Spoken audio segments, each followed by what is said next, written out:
Welcome back. Those of you who are brave enough to come back after last night to Nightly Nonsense. If you just happened to skip last night and you're brave enough, go backwards. Go back in time. Go back in time, even though I'm wearing the same clothes for the entire week. Right? Go back in time and listen. I challenged people to be set apart, right? Now, let me go back to some mothering, right? Over and over in the Bible, there's this little thing that happens. It's called women don't have children right away, right? Happens to many women in the Bible. God forestalls, if that's a word, forestalizationalism, right? He keeps them from having children. Now, let me give you a little bit of culture history that you already know. Especially in biblical times, women not having children was a big deal, huge deal. If you didn't have children, you were disgraced, right? Children are a blessing, right? Children are what women want to have, especially a firstborn son would be really good if you're really, God. And part of the blessings of God, God says, if you obey me, you're never not going to have children. You're going to be okay. There will be no miscarriages. There will be no barren women. It's an amazing thing if you go back to Deuteronomy 28. Do the right thing, this will happen. Well, guess what? The problem is there's a whole bunch of wrong things that have happened between now and then. But women in the Bible, a whole bunch of them, didn't get to have children as soon as they thought so. Some of them, like Sarah, had to wait until after childbearing. Right? Some of them, like we talked last night about Samson, some of them, Samson's mom, she was barren for a long time until the angel of the Lord came and said, you're going to have a child. Now, some people, like Mary, didn't even need a man in the equation. God just came down and said, hey, you're going to have a child, whether you like it or not. Like, here's the deal. Right? And Mary said, let it be. Right? That's craziness. I could talk about that, forever and ever. It's probably one of the craziest moments in the entire Bible. Hey, sign me up for stoning, right? That's a problem. I've said for years, I would like a t-shirt that says, are you stoneable, right? And the whole idea from that is this idea of people throwing rocks at you, right? There's a whole bunch of things in the Bible, right, that you got stoned from. One of those is being pregnant without a husband, right? That's a problem. So Mary said, sign me up for that, God, even though it may cost me my life. Just like Esther, if I perish, I perish. Sign me up for being part of your plan. Might have to take a sidetrack and talk about that. What an incredible message. You want to talk about being set apart from God, for God. Sorry, not from God. That's hell. Set apart for God. How about this? If I perish, I perish. Are you a mom? Are you a dad? Are you a person that has said, listen, I want my children set apart for God, and if I perish in that process, I perish. Do you know how much craziness godly parents take? Do you know the comments that are out there? Do you know, have you walked and listened to parents that think, they won't let their kid play soccer because it's on a Sunday? Right? Who would ever do that for their kid? Their kid is so mistreated. I wish I had that child. If you don't think that happens, you're crazy, because it happens. Other people who are judging other people because their kids are set apart. When I was a kid, Wednesday nights were youth group and prayer meeting for church. I played midget football, and midget football was Monday, Tuesday, Wednesday, Thursday, Friday. Guess what did not happen on Wednesdays? We didn't play. Right? My coach thought he would call my mom. And he thought that he would talk my mom into this whole idea, because we had a scrimmage one Wednesday night. And he thought, hey, we need Andy there. This will be a one-time thing. Can we do that?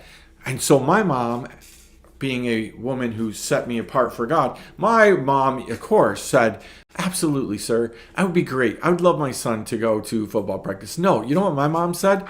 Stick it. Nope, and nope. What we're doing trumps what you're doing. And guess what? She was so spot on, right? I hated every minute of it, right? Couldn't believe it. Do you know what happened?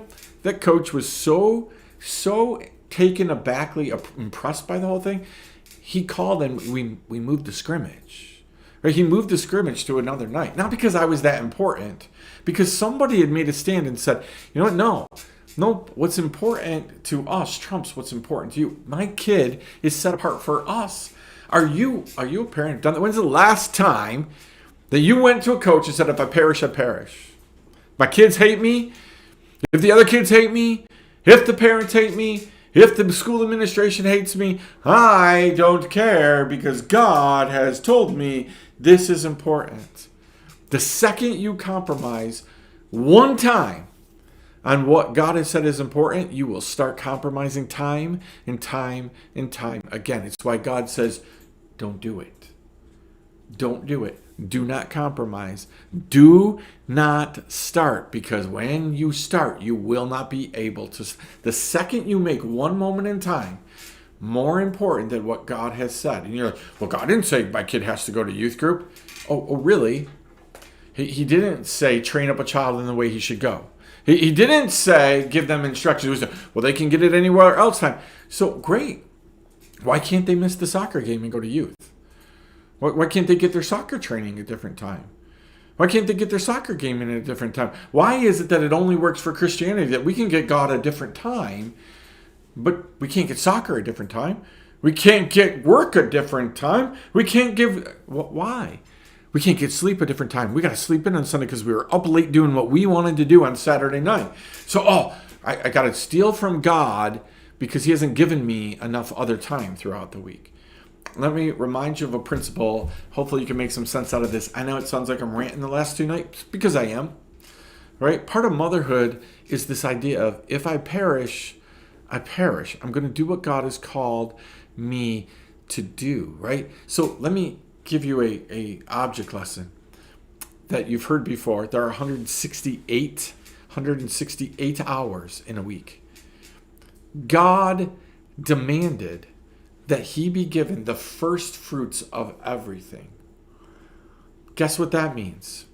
16.8% of your time, 16.8 hours of your time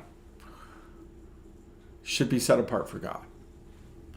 You tell me the last time in any given week you gave God 16.8 hours of your time. Nope, you haven't. Nope, I haven't. Like, again, being hired as a pastor doesn't mean I'm giving God 16.8 hours. The tithe is the first fruit. It's the best part. I have a hard time waking up in the morning and giving God 20 minutes of time, right? Throughout the day. If it wasn't that I'm surrounded by some pretty good people, some godly people who are constantly saying, did you pray about that, Andy? Did you pray about that? And you don't want to be asked about it all the time. So you're like, I'm going to pray about it, so you don't ask me. 16.8 hours. So you want a nightly nonsense? Would you like a nightly nonsense nugget? If I could say that, I would coin that for me, right? Nightly nonsense nugget coming your way. You ready? Are you giving God 16 hours of your day? When's the last time you gave him 3 hours of your week, let alone 16.8 hours of it, right? Are you giving God 2.4 hours a day? Right? If you started giving God 2.4 hours of your day every day, he promises, you cannot outgive him. He will repay you. He will bless you. He will take care of you. He will let you accomplish all that you need to accomplish in the day. You cannot outgive the God of this universe. He outright says, test me in this. Try me. Right? See if I'm serious. Try to outgive me. Right? You can give from your bank account. You can give everything else. But what if your family, what if you started really giving to God first fruits? What if that caused you to have to say, I'm going to do this, and if I perish, I perish? Are you a Christian that has ever uttered those words to God? I'm going to do what you've called me to do, and if I perish, I perish. Man, chew on that for a long time. Maybe we'll come back tomorrow night, but I might still be chewing on that by the time we come back. We'll see you next time. Nightly Nonsense.